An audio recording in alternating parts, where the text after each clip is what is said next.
Before going any further today, I want to take a moment to address something you've been reading a lot about, the illegal immigration crisis on our southern border. It's been going on for many, many decades and many years, and it has its ups and its downs, and all we need is good legislation, and we can have it taken care of. And we have to get the Democrats to go ahead and work with us, because as a result of Democrat-supported loopholes in our federal laws, most illegal immigrant families and minors from Central America who arrive unlawfully at the border cannot be detained together or removed together, only released. These are crippling loopholes that cause family separation, which we don't want. As a result of these loopholes, roughly 500,000 illegal immigrant family units and minors from Central America have been released into the United States since 2014 at unbelievably great taxpayer expense. Nobody knows how much we're paying for this monstrosity that's been created over the years. Legislation that nobody has any idea what they're doing. They don't even know what it means. And you have to see this. It's a mile high. Child smugglers exploit the loopholes, and they gain illegal entry into the United States, putting countless children in danger on the perilous trek to the United States. They come up through Mexico. Mexico does nothing for us. You hear it here. They do nothing for us. They could stop it. They have very, very strong laws. Try staying in Mexico for a couple of days. See how long that lasts. Okay?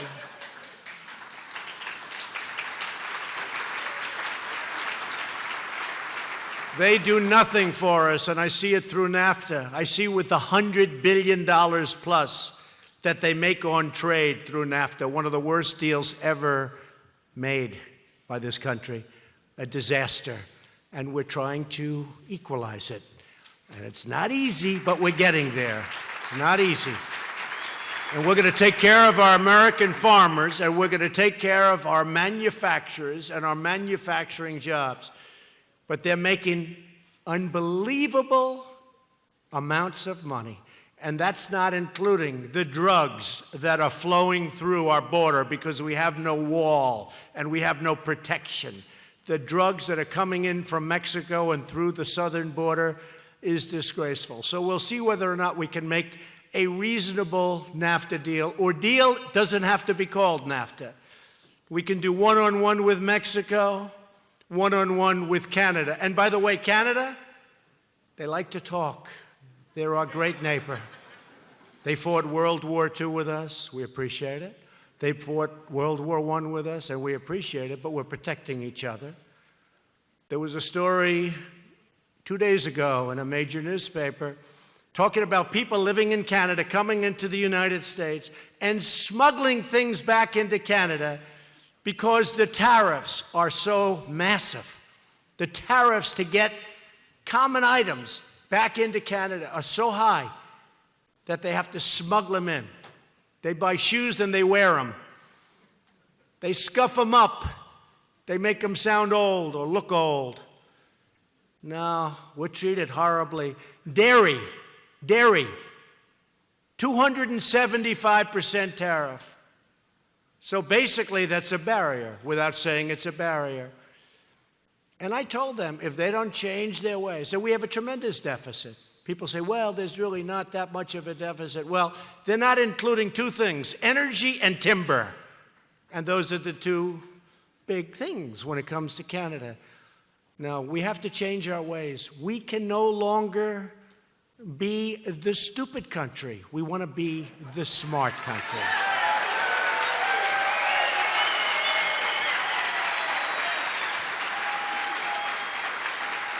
So hopefully, we'll be able to work it out with Canada. We have very good relationships with Canada. We have for a long time, and hopefully that'll work out. But Canada's not going to take advantage of the United States any longer, and Mexico is not going to take advantage of the United States any longer. And when I campaigned, I said, I will either renegotiate NAFTA or I'll terminate it. And we'll start from an even base. And people are afraid of that. You know, I've had so many people, they come up, they say, oh, please don't terminate NAFTA. They say, but it's no good. Yeah, but we know what we have. It's true. People are worried because they know what they have. If you look at, I love the American farmer more than anybody. They have backed me. I love the American farmer.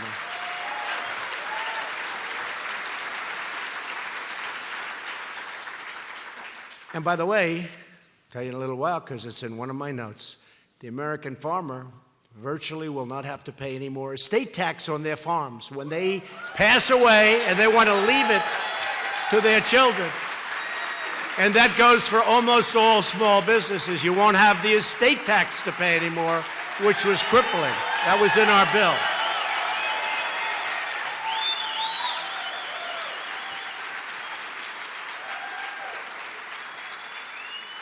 See, a young guy is standing up. Now, he's too young to be leaving it, so that means he's a beneficiary. I don't know. Don't act too happy. There's a wealthy father there. Don't act too happy. Is that your father? Oh, wow. The answer is yes. Okay. And you know what? You're both happy, okay? You're both happy, and I'm honored to have done it because it was destroying the estate tax, small businesses, and farms, destroying them. People were mortgaging them to the hilt to pay the tax, and then they couldn't pay the interest on the mortgage, and the banks would take them away. You don't have to pay the estate tax any longer.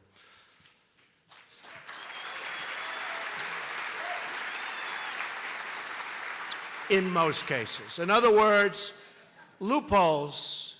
Yeah, if your farm's really big, you start to pay. But it's a pretty big level. You know that. Pretty big. That would have to be a pretty big farm. These loopholes have created a massive child smuggling trade. Can you believe this? In this day and age, we're talking about child smuggling. We're talking about women smuggling in this day and age. The worst it's been in history because the internet has led to this. You think back 200, 500, 1,000 years ago, the worst it's ever been. Women smuggling, child smuggling.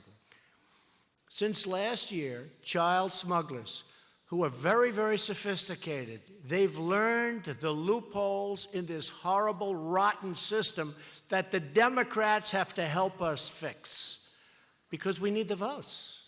We could have the Republican votes, 100%. We still don't have enough votes. People don't understand that. We need Democrat votes to get it fixed. These smugglers know these rules and regulations better than the people that drew them. As a result, there's been a 325% increase in minors and a 435% increase in the smuggling or attempted smuggling of families and minors into our country. We're stopping them all the time by the thousands, but they still get through. We have no wall. We have no border security. Without a border, you don't have a country. You don't have a country.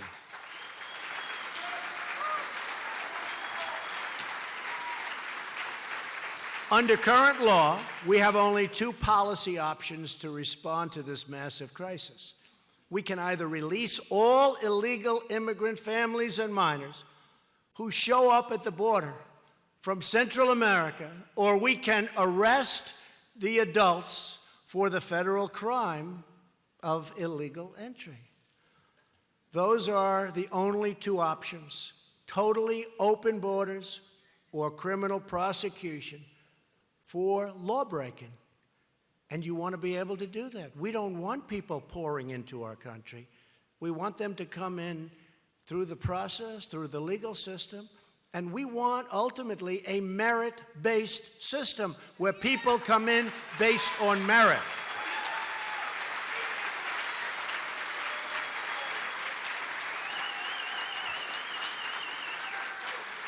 Keep in mind, those who apply for asylum legally at ports of entry are not prosecuted.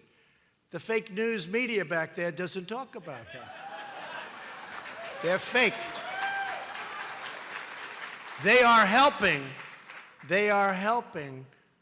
these smugglers and these traffickers like nobody would believe. They know it. They know exactly what they're doing, and it should be stopped, because what's going on is very unfair to the people of our country. And they violate the law. People that come in violate the law. They endanger their children in the process. And frankly, they endanger all of our children. You see what happens with MS-13, where your sons and daughters are attacked violently? Kids that never even heard of such a thing are being attacked violently, not with guns, but with knives, because it's much more painful. Inconceivable.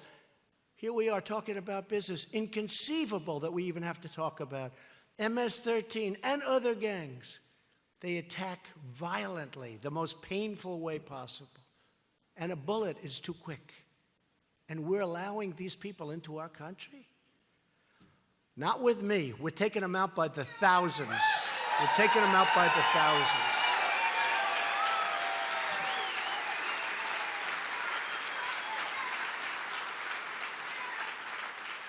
So what I'm asking Congress to do is to give us a third option, which we have been requesting since last year, the legal authority to detain and promptly remove families together as a unit. We have to be able to do this. This is the only solution to the border crisis. We have to stop child smuggling. This is the way to do it.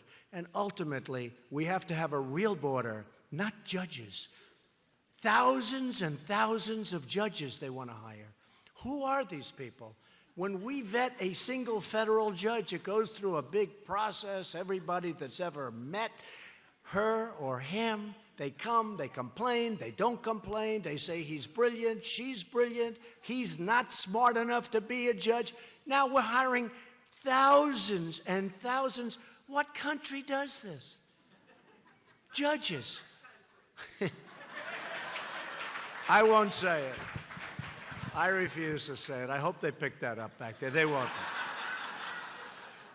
No, seriously, what country does it? They said, sir, we'd like to hire about 5,000 or 6,000 more judges. 5,000 or 6,000? Now, can you imagine the graft that must take place? You're all small business owners, so I know you can't imagine a thing like that would happen. But here's a guy, they say, could you please be a judge? Come on, get it. They line up to be a judge. It's horrible. We don't want judges. We want security on the border. We don't want people coming in. We want them to come in through a legal process like everybody else that's waiting to come in to our country.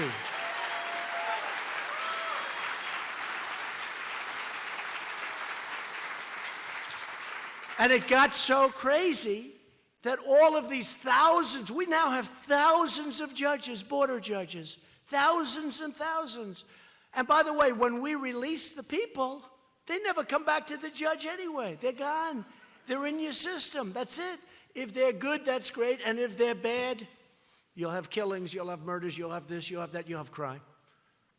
You'll have crime.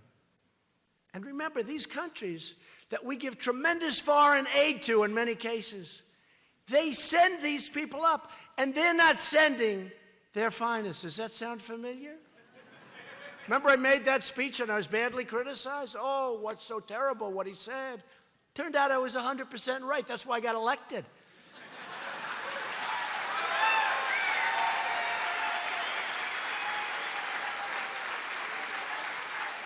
We want a great country. We want a country with heart. But when people come up, they have to know they can't get in. Otherwise, it's never going to stop. Whether it was President Bush, President Obama, President Clinton, same policies. They can't get them changed because both sides are always fighting.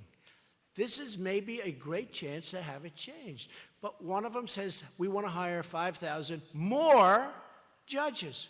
I don't want judges. I want border security. I don't want to try people.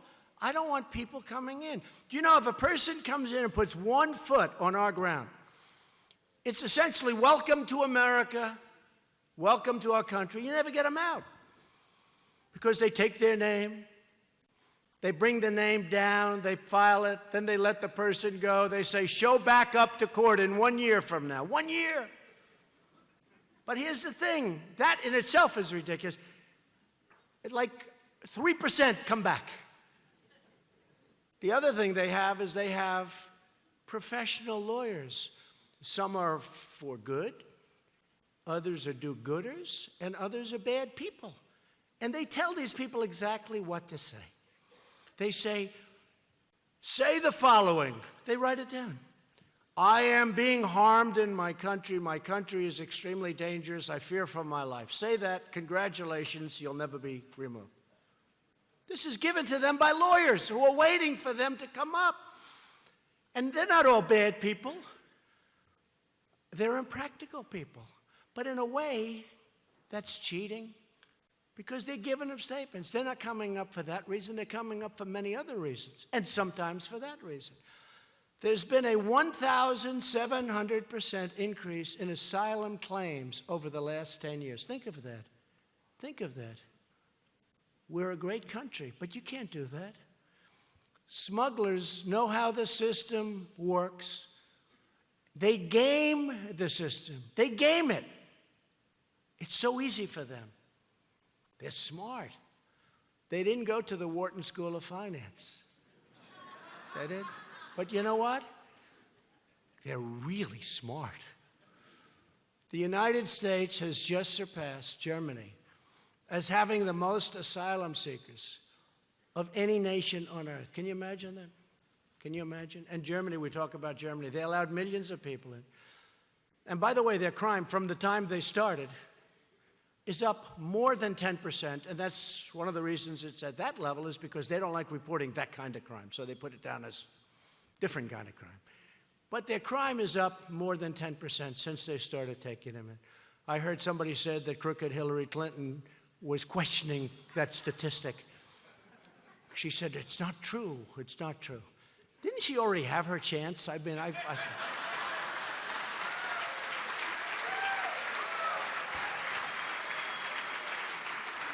I'll tell you what, when you read the IG report with these really dishonest people, and I was never a deep state guy, let me tell you, we got some bad people that are doing bad things, but when you read that IG report about how she got away with what she got away with, it's a disgrace. It's a total disgrace.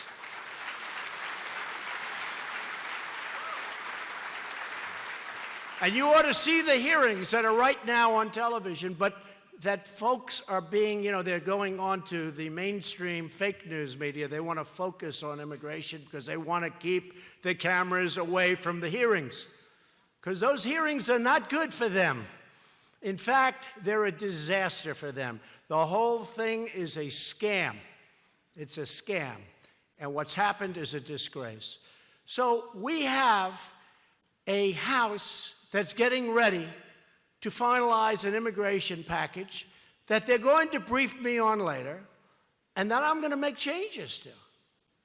We have one chance to get it right. We might as well get it right, or let's just keep it going, but let's do it right. We have a chance. We want to solve this problem. We want to solve family separation. I don't want children taken away from parents. And when you prosecute the parents for coming in illegally, which should happen, you have to take the children away. Now, we don't have to prosecute them, but then we're not prosecuting them for coming in illegally. That's not good. We want to end the border crisis by finally giving us the legal authorities and the resources to detain and remove illegal immigrant families altogether and bring them back to their country.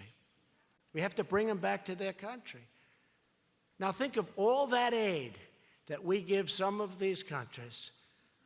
Hundreds of millions of dollars we give to some of these countries, and they send them up. Well, I'm going to go very shortly for authorization that when countries abuse us by sending their people up, not their best, we're not going to give any more aid to those countries. Why the hell should we? Why should we?